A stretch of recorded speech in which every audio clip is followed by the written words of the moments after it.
बघून वाटतं की नाही पियावंसं। मग असंच हे उन्हाळ्यापासून आपल्या शरीराचं रक्षण करण्यासाठी आज मी तुमच्याबरोबर शेअर करणार आहे गूळ घालून कैरीचं पन्ह। तर चला रेसिपीला सुरुवात करूया। कैरीचं पन्ह करण्यासाठी इथे मी 3 अशा कडक कैऱ्या घेतलेल्या आहेत। इथे आपल्याला कैऱ्या ह्या कडक घ्यायच्या आहेत, बिलकुल नरम घ्यायच्या नाही। आणि त्याच्या पुढचा जो काळा भाग असतो तो मी काढलेला आहे। आता कुकरच्या डब्यामध्ये मी अर्धा पेला एवढं पाणी घालून आपण 2 ते 3 शिट्ट्या करून ह्याच्या घेणार आहोत। आता इथे तुम्ही बघू शकता 3 शिट्ट्या झालेल्या आहेत आणि सालही अगदी सहजपणे निघालेले आहेत। आता आपल्याला या सालापासून सगळ्या कैऱ्या वेगळ्या करायच्या आहेत।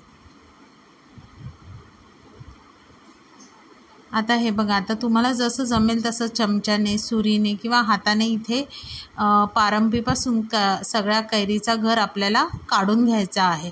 आता इथे गरम असल्यामुळे मला थोडा जरा चटका लागतो आहे। आता अशा प्रकारे मी सगळ्या कैऱ्यांचा गर काढून घेतला आहे। आता ह्या पारंब्या फेकायच्या नाही बरं का, हे आपण तिखट डाळीमध्ये किंवा मच्छीचं जे सार करतो त्यामध्ये तुम्ही वापरू शकता। आता हा निघालेला गर जो आहे तो आपल्याला मोजायचा आहे, म्हणजे कुठलीही वाटी, कप कुठलंही घ्या। आता हे बघा, इथे मी 1 वाटी घेतलेली आहे। आता हा वाटीभर माझा कैरीचा गर निघालेला आहे। आता जेवढा आपला कैरीचा गर असेल तेवढाच आपल्याला इथे गूळ वापरायचा आहे। तुम्ही अर्ध गूळ, अर्धी साखर वापरलीत तरी चालेल किंवा पूर्ण साखर वापरलीत तरीसुद्धा चालेल। आता इथे मी गूळ आणि कैरीचा गर एकत्र मिक्सरमध्ये घालून आपल्याला त्याची बारीक अशी पेस्ट करायची आहे, म्हणजे आपलं हे चांगलं मिळून येईल।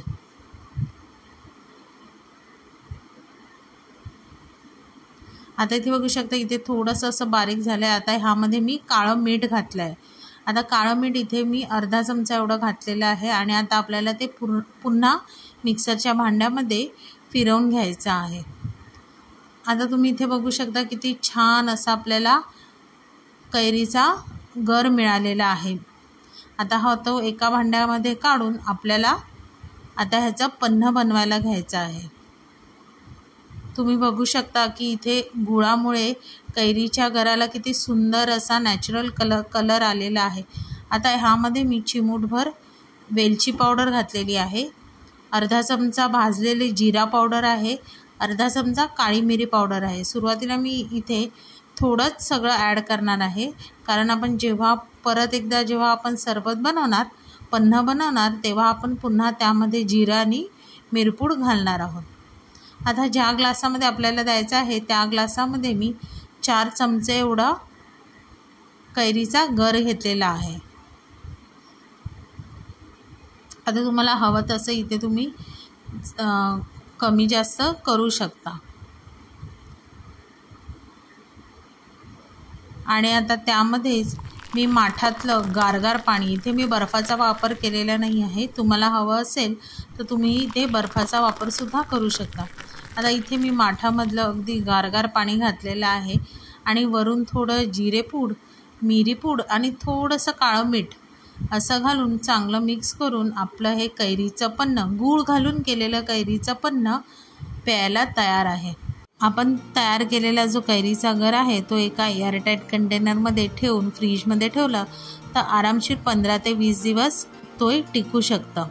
तर असंच गरम्यामध्ये कुठून बाहेरून आल्यावर फ्रीजमधलं थंड पाणी पिण्यापेक्षा हे कैरीचं पन्ह नक्की घरी तुम्ही करून बघा। रेसिपी आवडली तर रेसिपीला लाईक करा, शेअर करा, कमेंट करा। चॅनलवर नवीन असाल तर चॅनलला सबस्क्राईब करा आणि अशाच नवीन व्हिडिओच्या नोटिफिकेशनसाठी बेल आयकॉनला प्रेस करायला विसरू नका।